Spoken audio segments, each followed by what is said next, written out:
Super Saiyan Goku and Orange Piccolo, two vastly different transformations achieved by two completely different characters during two entirely different story arcs. At face value, these forms function as simple power-ups on opposite ends of the Dragon Ball story, with one of them clearly being much more powerful, but believe it or not, these two forms are more similar in concept than you might realize. Primarily, these two forms represent Goku and Piccolo completing their journeys of self-discovery, which is a huge chunk of both of their character arcs.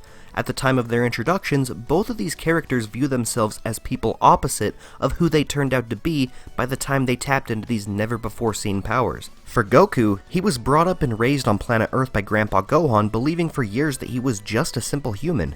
Goku never found out who he truly was until that fateful meeting with his brother Raditz, an intruder from outer space claiming to be a member of the Saiyan race.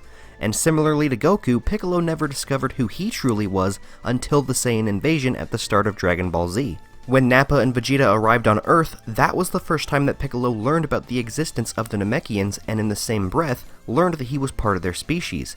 After all these years of believing that he was an evil demon like his father before him, reality suddenly came crashing down, and it was revealed that Piccolo, Kami, and even Piccolo Daimao himself, none of them were actually demons. They were alien slugmen from a far-off distant planet. Through the arrival of the Saiyans, Goku and Piccolo had their worlds turned upside down because now they were being told that they had been living a lie after all these years.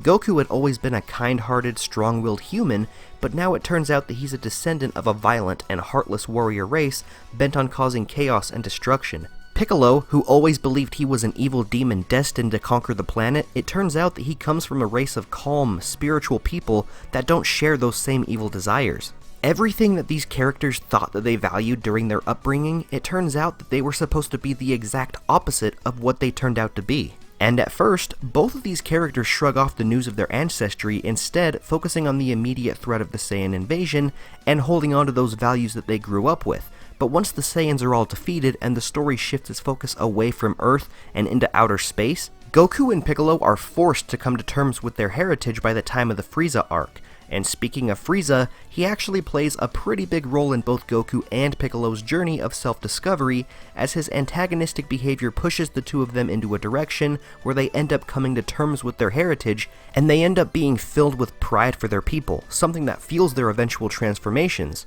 As we all know, Frieza was responsible for the genocide of the Saiyans. He was the person who blew up their planet, killed off most of their people, and lied about it to the survivors. He manipulated Vegeta and the other Saiyans into doing his dirty work until that conflict on Namek, where Vegeta rebelled against the evil Emperor, only to be killed off later down the line.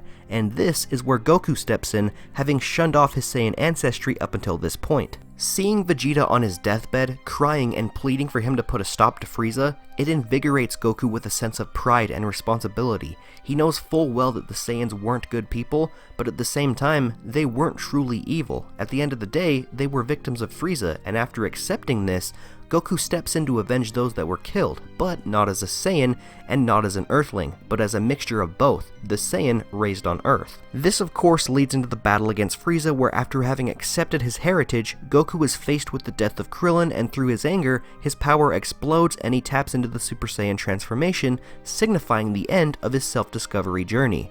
However, just because he was rewarded with that transformation, that didn't mean that he was satisfied with his level at the time. With each new story arc, Goku would capitalize on his Saiyan biology to tap into new forms, master old ones, and become the strongest version of himself that wasn't possible when he was just a simple human. Everything about Goku's character could be tied back to him fully accepting himself as a Saiyan, and as the series progressed, he even became more comfortable with sharing his birth name with other Saiyans who could keep pushing him to new lengths. In my eyes, Goku's world was expanded the moment that he learned he was a Saiyan, because he learned that he could do more, and he learned he could pursue higher levels of power. But what about Piccolo? Let's back up a bit to the Frieza arc, where he's resurrected with the Dragon Balls and brought to Namek. When he takes his first step onto the blue grass of his homeworld, Piccolo instantly gets a feeling of what he had been missing all these years. For the first time, he understands what it feels like to be a Namekian, and that natural pride of his race is a feeling that comes and goes, only to be brought back later when he comes into contact with Nail, a member of the warrior clan, and the first native Namekian that he ever meets. The two perform Namekian fusion and become one, with Piccolo essentially absorbing Nail into his own being.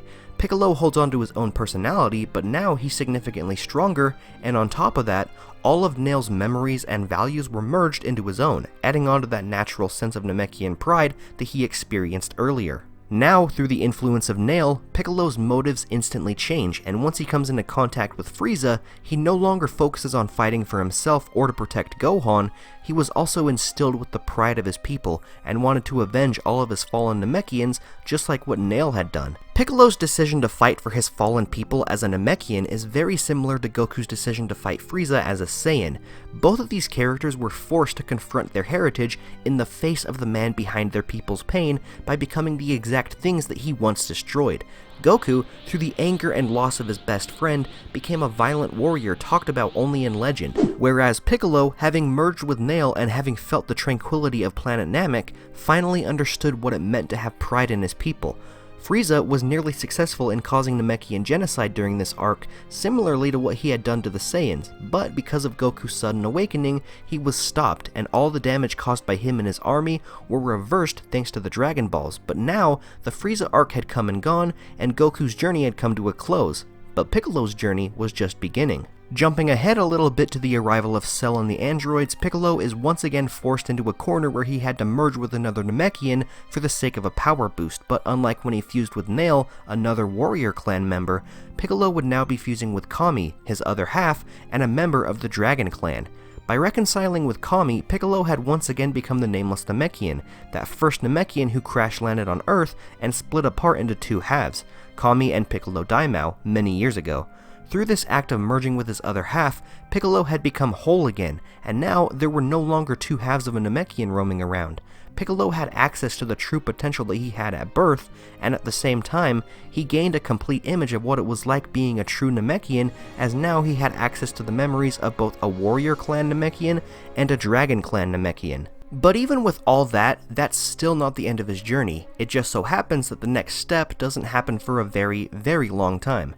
Fast forward to Dragon Ball Super Superhero, where Piccolo, having far been outclassed by Goku and the others who have stepped into the realm of the gods, is struggling with the revival of the Red Ribbon Army and their newest creations, the Gamma Androids. With Goku and Vegeta not around to help and nobody else being strong enough to fight them, Piccolo is forced to visit Dende at the lookout and summon Shenron in hopes of tapping into his true potential. Dende is able to do so by upgrading the model of Shenron that was passed over to him from Kami, the original creator of Earth's Dragon Balls, and Piccolo is able to wish for his power to be unlocked in a similar fashion to how Grand Elder Guru unlocked Gohan and Krillin's power back on Namek. However, Shenron also throws in an added bonus on top of Piccolo's wish, and later in the movie, we see this pay off in the form of Orange Piccolo.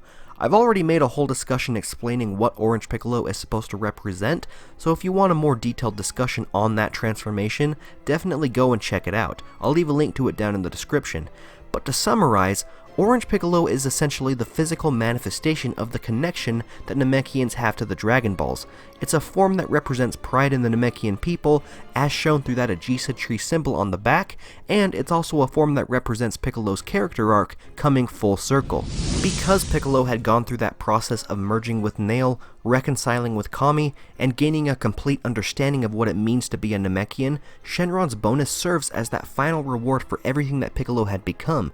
And if you think about it, Shenron was created by Kami, so when he and Piccolo merged together, Shenron essentially became Piccolo's dragon, and now all that power that Kami bestowed into the original model of Shenron, it was being gifted back to Piccolo. When Dende upgraded the model of Shenron, that's when it became Dende's dragon, so everything about Kami was being passed back to Piccolo. So just like how Goku became a Super Saiyan by accepting his ancestry, Piccolo was being gifted the orange form after a long process of discovering himself, embracing his heritage, and becoming whole again with everything that had been fractured and lost over the course of the series. These two forms, while very different in appearance, power, and how they were achieved, are very similar in concept and how they connect to the character that they're attached to, because they represent that physical reward for self-discovery and the pride that one can have in their heritage. Just like how Goku opened up a new chapter in Saiyan history by tapping into the Super Saiyan form, Piccolo essentially closed his book on his own history and has the potential to open up a new chapter of Namekian history if the story demands it. I'd love to see more about Orange Piccolo if at all possible, but we'll just have to wait and see where Dragon Ball heads next with its storytelling. And there we have it, everyone. That was today's discussion video comparing Super Saiyan Goku and Orange Piccolo, some of my absolute favorite transformations in the entire series. If you guys enjoyed this video, please give it a thumbs up and share it to all your friends. It will really help this channel grow if you give this video a like and leave a comment letting me know your thoughts on today's topic. If you want more Dragon Ball videos like this, be sure to subscribe and turn on notifications so you never miss a video. As always, thank you all so much for watching, and until my next video, I'll be seeing all of you Dragon Ball fans later. See ya!